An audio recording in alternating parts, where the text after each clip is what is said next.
Ito ang DXDR 981 sa Dipolog, numero 1. Tatak RMN.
Nganong gisalikway muman kami, O Dios, mapungot ka ba sa imong mga karnero hangtod sa kahangturan? Hinumdumi ang katawhan nga imong gipili kaniadto, o gilukat mo gikan sa kaulipnan aron mahimo nga imong katawhan. Hinumdumi ang bukid sa Sion nga imong gipuy-an. Ngari og tan-awa ang tanang nangaguba. Gilaglag sa among mga kaaway ang tanan diha sa templo. Ang imong mga kaaway nagsinggit nga madaugon diha sa imong templo.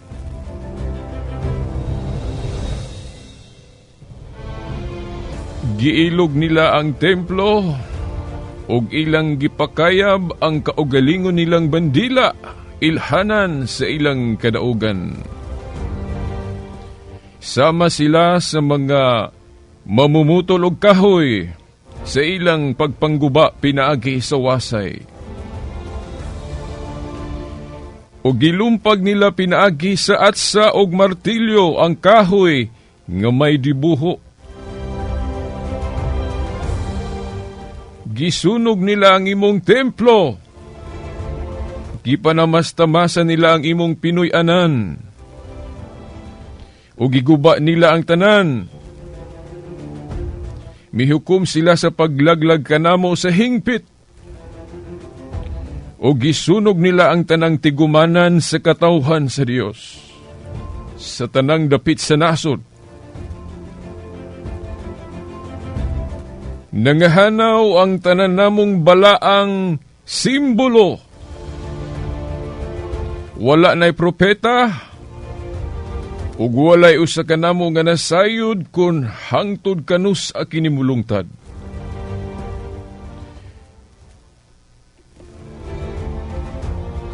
Sa ngalan sa Amahan, sa Anak, sa Espiritu Santo. Amen. Sa gihapon ng tulumanon, nga giuluhan ang kahayag sa pagtuong Katoliko, aniya nasab sa inyong mga kahinginan. Inigyapon ang ubos ninyong alagad sa maong tulumanon, Silbert Dondoyano Sr. alias Veritas, kauban sa atong mga igsuon sa technical side, si kasamang Radyoman Danny Luod, ugusab si kasamang Radyoman Tax Ilumba sa gawas, si kasamang Radyoman Rinaldo Cuenca, ug doon na po ito isaw ako kaila, kung nakita nga ganina. Ug usab si kasamang Radyoman Kion Ilumbaring. Pasiunang patimbaya sa gihapon sa atong amahan din sa istasyon, ang atong station manager. Uban sa iyang mga kasamang Radyoman. O sa gihapon kita moingon sanglit Domingo man, mayong adlaw sa Ginoo kay natong tanan, bisan taliwala niining atong giatubang karon nga suliran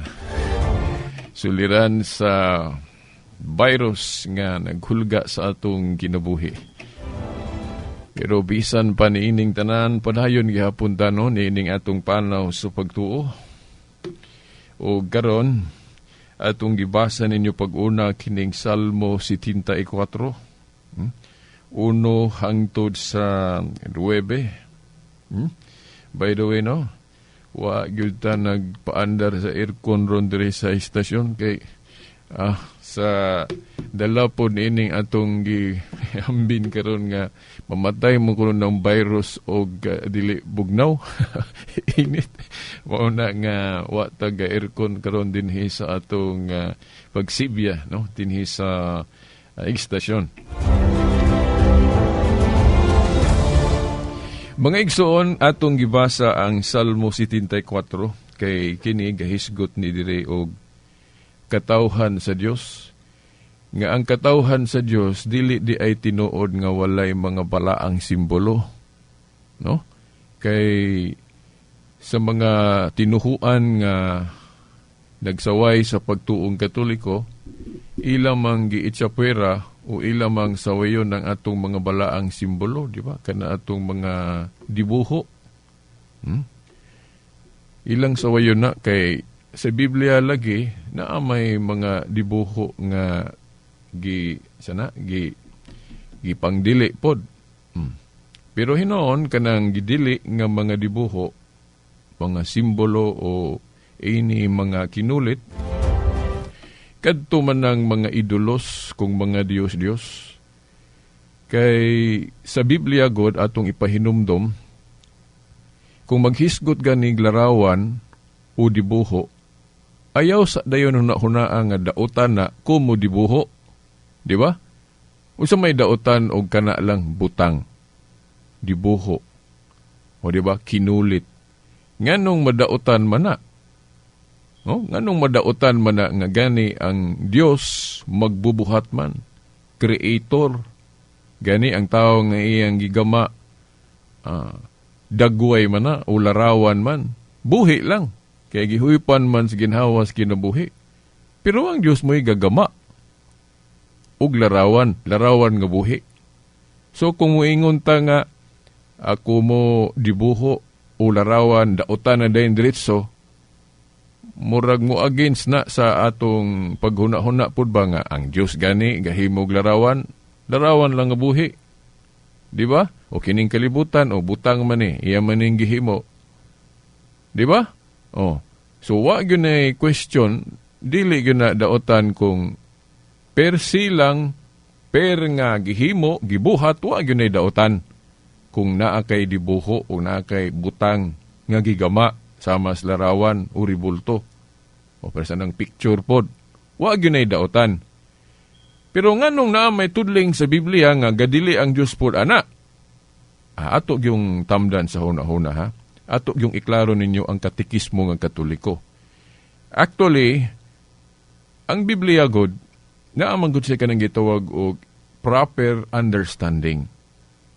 Kung dili gani matunong ang atong pagsabot, na diha gud makaingon ta nga gidili gud ay na.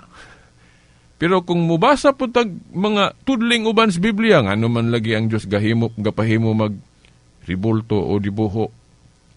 Katong sa Exodo 25, tudling 17 hangtod sa 22. No? Exodo 25, 17 hangtod 22, katong gisugo sa Dios si Moses sa paghimo atong duha ka ribulto sa kiruben o anghel. Dito pa gito ibutang sa ibabaw sa sudlanan sa kasabutan masig kakilid. O ang Dios may gapahimo ana. So, ang Dios gani may gapahimo unya napod sa Exodo 35, ang Dios maoy gahatag og kaalam sa tao sa paghimo bisan unsa, lakip ang pagkulit og pagdibuho. O ang Dios gani gahatag niya ng kaalaman unya dautan di ay kung mo dibuho ta maghimo tag larawan. Di ba?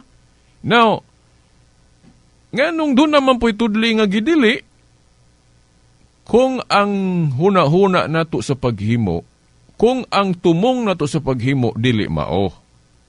Now, ako gining balik-balik ko ninyo, kaya na naman gupoy nag-request, pero naatay binsahe ani ron sa ani po atong gihambay na aning coronavirus, ato ning i-connect unsay kalambigitan ani. Di ba? Oo. Dili dayon ta muhuna-huna nga daotan ng butanga, kay larawan o dibuho. Di sa ta maguna-huna kung kana lang nga statement. Kay ang Dios gahimo magbutang, gahimo magdibuho, o gapahimo magdibuho, si Moses gani iyang gisugo. Di ba?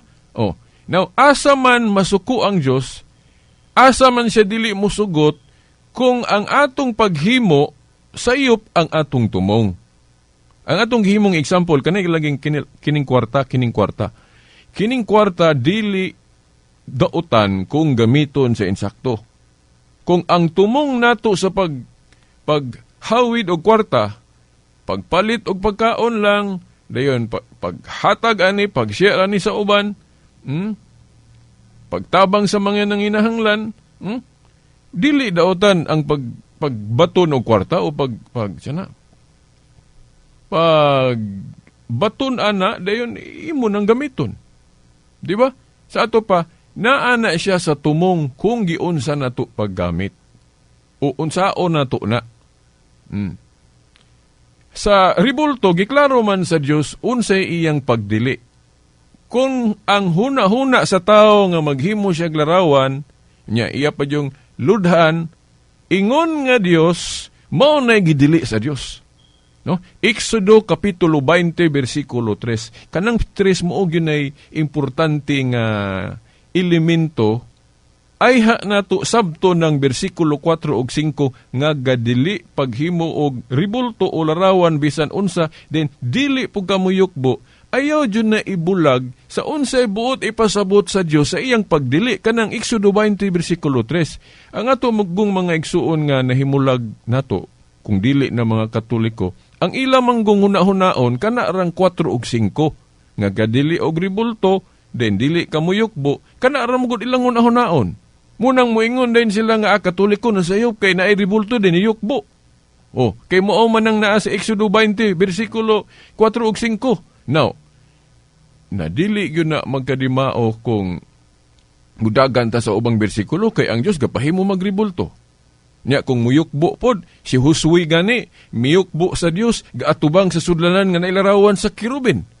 Basahan ninyo, Huswi 7:6. Si Huswi miyukbo sa Dios, pero gaatubang og sudlanan sa kasabutan. Nga kung ato rabang subayon sa Biblia, kanang sudlanan sa kasabutan, sa ibabaw na ay ribultos kirubin. Oh? Kay katong sudlanan sa kasabutan, gipahimuan man to sa Dios og duha ka ribultos kirubin, masig kakilid. Basahan ninyo, Exodo 25, 17-22, na adya gihulagway unsay itsura atong sudlanan sa kasabutan. Nga katong sudlanan sa kasabutan, nga giyukbuan ni Huswe, na ato'y larawan duha ka buok sa kirubin. Di ba? Oh. So, ayuhon na to na pagsabot.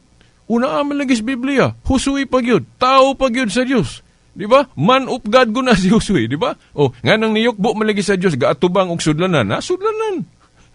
Oh, butang. Din sa ibabaw na iduha ka larawan sa anghel o kirubin. Basahan ninyo, unsay itsura ng sudlanan sa kasabutan? Exodo 25, 17-22. Mao na diha gihulagway unsay itsura ng sudlanan sa kasabutan. Diba sa ibabaw na ay duha ka kirubin, dagway sa kirubin, o dibuho, ribulto. Dayon sa Hosue 7:6, mao na giyukbuan ni Hosue. O naaman lagi pagyukbo nga nagatubang og ribulto, og sudlanan. Bisan pagkwaon tong ribulto, katulang sudlanan. Dapat nga niyukbo si Hosue nga nagatubang ato, so dili day tinuod nga kung muyukbo ta sa Dios, wa gyud makita nga butang sa unahan.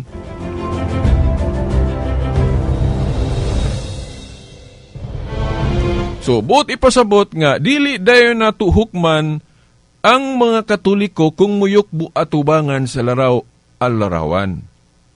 Kung muyukbo atubangan sa larawan, ayaw dayon hukmi. Tanawa sa unsay tumong, unsay hunahuna sa Katoliko nga miyukbo. Di ba? Ang pagdili, giklaro sa bersikulo 3 sa Exodo 20, ayaw pagbaton og laing Dios gawas kanako. Sa ato pa, kanang pagdili og ribulto, og pagdili og pagyukbo, kung himoong Dios. So, kanang tulo ka bersikulo, importante kay na, dili na to kuhaan og usa ka bersikulo. Kay kung kuhaan na to usa ka bersikulo, na makulang ang ato yung sumadas pagsabot, parehas baan ng huwis? Ang huwis, para ang iyang judgment sa kaso, dili siya masipyat. Kinahanglan paminaw niya tanang mga gipangluwatan nga pamulong sa pikas-pikas sa nga naa diha sa kaso, katong nag-akusar o katong giakusahan. Di ba? O, paminaw niya tanang istorya both sides. Ay siya mo judge kay kung naay testimonyo sa usa ka side niya, dili niya mahibaw-an, so dili gyud magkadimao gyud ang iyang pag-judge, paghukom. Di ba? Ingon na pod. Kung mubasa taan ng Exodo 20, mahitungod anang pagdili sa ribulto, ang tulo ka bersikulo diha kinahanglan isumada. Dili kay 4 ug 5 lang, no? Kanang Exodo 20, bersikulo 4 ug 5, ayaw na siya sabta nga walay bersikulo 3. Kay kung walay bersikulo 3 sa ato pa, dautan gyud di ay na muyukbo ka mag-atubag larawan. Di ba? O, sa Exodo 20, bersikulo 4, giingon ayaw paghimo og ribulto bisan unsa. Dayon sa 5 ayaw yukbo eh. So kung kanaarang bersikulo ha atong sabton, mao man dayon ang hukman dayon nato ang Katoliko. Na kamo mga Katoliko na sayop kay yukbo mo atubang og ribulto. Yang ano man lagi si Josue nga nagyukbo sa Dios atubang magsudlanan o butang man na buhat man nagtao. Unya sa ibabaw na pag ribultos kirubin. Sayop na Josue kay nagatubang siya sa sudlanan de na pag ribulto. Dili. I-apil ang bersikulo 3, ayaw 4 ug 5 lang. Ang 3 nag-ingon, ayaw pagbaton og laing Dios gawas kanako. Sa ato pa, kanang pagdili og ribulto din, dili ka muyukbo ana, kung himoo na tong Dios. Kay nagbato naman taglaing Dios ana, usar na may Dios. Nya, nganong himuon man na tong Dios ng ribulto. So pananglit ako, Katoliko ko, yukbo ko sa larawan ni Maria, nya isipon ako nga si Maria Dios. Nga literal yun, dili figurative. Literal yun, nga si Maria Dios, nya akong giyukbuan na iyang ribulto. Okay, Dios na. Aka na, idolatry na. Pagbaton man na og laing Dios. Pero unsa may gitudlo sa Katoliko anang muyukbo mi sa larawan ni Maria, o ribulto ni Maria. Ang bot pasabot ana, gitahod nato si Maria, givenerate nato og special si Maria, kay inahan man siya sa atong Ginoo. Yan na ang mapunta example ana sa Biblia nga dili tanang pagyukbo sabto na nga gihimo nimong Dios ang imong giyukbuan. Basahan ninyo sa 2 Hari 1:13. Ikaduhang Hari kapitulo 1 bersikulo 13, si Elijah, man of God gihapon, tao sa Dios. Si Elijah giludhan, giampuan pagyud. Labi na sa King James version ninyo basahon nga kanang unsa na Hubbard's Biblia. Hubad Protestante na, karaan nga in English. King James Version, basahan ng 2 Hari 1:13. Diba si Elijah giampuan? Kay sa ubang hubad ron uban gihangyo raman. Pero kanang hangyo gudog ampo kung sabton mao raman na. Kay kanagong mo hangyo ka, nangayo kag pabor. Nya kana pong magampo ka, nangayo manghapog kag pabor. So mao ra na, di ba? Pero sa King James, klaro yun ang pulong pray. Nga si Elijah giampuan. Giampuan, dayon giludhan pag yun. Sa ato pa, kay naaman na sa Biblia, dili di ay tanang pagluhod og pag-ampo, sabto na nga ang imong gihimuan ana, gihimo na nimong Diyos. Paras rago na dre sa istasyon, akong higala nga teknisyan si Danny, naaron sa ako yung kilid. Muhangyo ko ni Danny sa iyang technical assistance. Ampo man na. Inko, Dan, sa maning headphone, lain lain man og tingog. Pwede Dan, hangyo ko nimo. Nga imong i-kuani, i-adjust nga mamayo na ning pagdungog na ko sa headphone. Nagampo ko ni Danny. Kinaghangyo mo ko niya. Parehas lang akong hangyo po ko sa Ginoo sa langit. Di ba? Ampo. Pero wala ko mag-ampo ni Dani, ingon nga nagtuo ko nga Diyos ya. Kay dili man Diyos si Dani. Diba? Unya ang ako pong pangayoon ni Dani, kanarampod iyang mahimo. Di ba? Oh. So pwede ta kahangyo, bisan kinsa, bisan pang kinsang santusa, pwede ta kahangyo sa ila ra pong mahimo. Pras anang mayor o gobernador, pwede man ta kaampo nila o pwede man ta kahangyo nila sa ilang mahimo. Pero dili lang nato sila ampuan o hangyuan nga ang Diyos ray makahimo. Di ba? Oh, kanagong giingon sa Biblia nga ayaw mo pag-ampo bisan kinsa Diyos lang. Ambot pasabot ana nga kanang mag-ampo ka nga ilho nimo nga Diyos nang imong giampuan. Dili ta pwede mo address ana sa tao. In the first place, ang tao dili makahimog kalibutan. Di ba? Para sanang mag-ampo ko nga ni Dani diri nga Dan, pwede ni mo himuong gwapo kaayo ni akong naong dili na pwede mahimo ni Dani kay dili man sa Dios. Dios ra may makahimo ana. Oh. Pero kung igura ta mo hangyo nga iampo mo kami. Di ba kami mga Katoliko kung muampo mo hangyo mi sa mga santos nga tuwa na sa langit ang ilarang pag-ampo pod. Pray for us. Di ba? Santa Maria iampo mo kami. San Vicente iampo mo kami. Mo na among pag-ampo nila, igo ra mi mo request pod mo hangyo sa ila ra pong mahimo. Wala mi mo ingon nga, Santa Maria, Dios ka nga kuan, nga makahatag na kay gahom, himo ang daggoy ni gwapa ni amo nang dili. Dios rin makahimo ana. Pero naalang pod no yung mga, kana bang, unsa na, mga librong Katoliko nga, sabton ra ba ni sa uban nga gihimo kunong Dios si Maria? Kay naay mga statement pa nga si Maria gitawag og Dios. Pero dili ra po tas pagsabot. Kay dili man gud tanang paglitok anang moingon ka nga si Maria Dios, ang Santo Papa Dios, sabton na nga literal. Dili na siya sabton literal. Sa Biblia gud na ay mo gamit ka og titulo sa Dios nga gi-address nimo, gitawag nimo sa tao, pero dili sabton literal. Sa Exodo City 1, si Moses, ang Diyos pagyugaingon, giingnan ni sa Diyos si Moses nga, Moses, himuon ko ikaw ingon nga Diyos at tubangan ni Paraon. Na ang Diyos may gaingon, but basabton nga si Moses na himo ng Diyos nga literal. Dili, kay si Moses mamatay man, na may sinugdanan. Ang Diyos may kamatayon, then po'y sinugdanan. Pero nga nung giingnan man siya sa Diyos, Moses, himuon ko ikaw ingon nga Diyos at tubangan ni Paraon. Di ba? Ang Diyos may gaingon, ana. Now, dili gyud Diyos si Moses nga literal.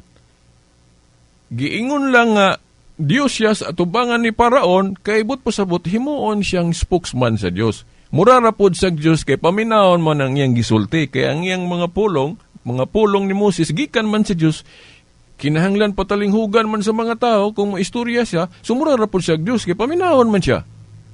Sa to pa, figure lang, sabton figurative. Si Maria pod og ang Santo Papa, kung muingon ang Katoliko nga mga Diyos na sila, dili na sabton literal. Si Maria, unsa man nga sense nga makaingon ta nga murag Diyos. Kung muhangyo ta niya, dayon, dunggon sa Diyos. Di ba? O kung muhangyo ta ni Maria, o din, mugran si Maria sa atong gihangyo, nga tabangan ta niya, mura rapod siya, Diyos.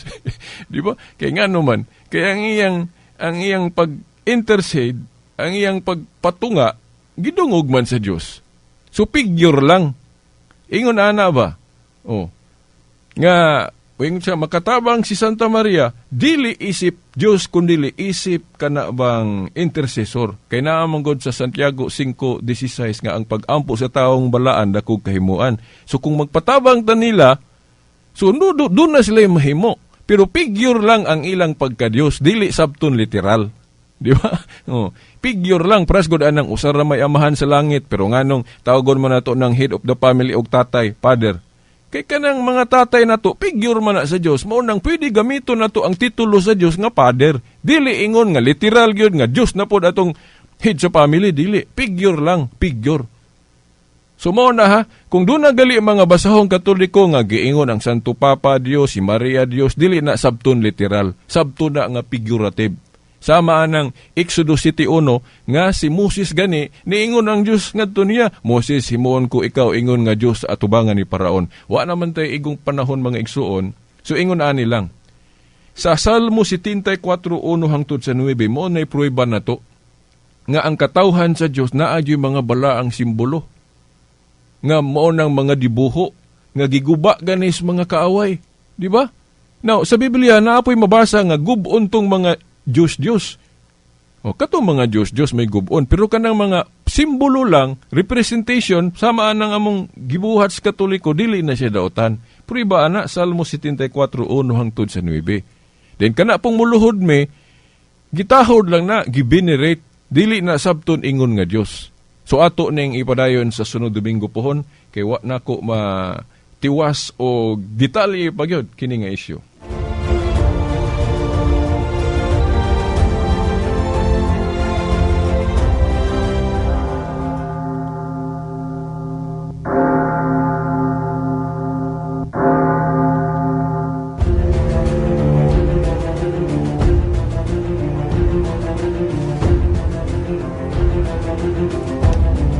Okay, sa ngalan na lang sa atong mahal nga inahan, Mother Mary, mga kadagkuan sa atong simbahan, sa atong obispo, mga kaparian, hangtod sa sunod Domingo pohon, samang oras ug istasyon.